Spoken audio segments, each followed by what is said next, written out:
të qëndrojmë përsëri në ritmet e lahutës.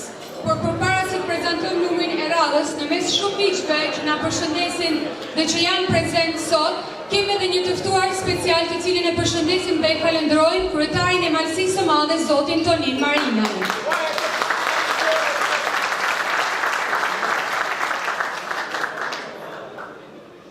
Këtë vit lahuta është pranuar në UNESCO dhe sigurisht edhe në sofrën e Dukagjinit duhet të kishte një hyrje dhe një paraqitje dinjitoze.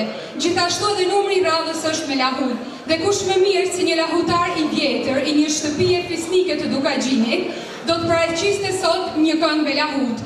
Do të vijë për ne këngëtari Gek Zefi me këngë për Gjergj Kastriotin dhe Lek Dukagjinin.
Hey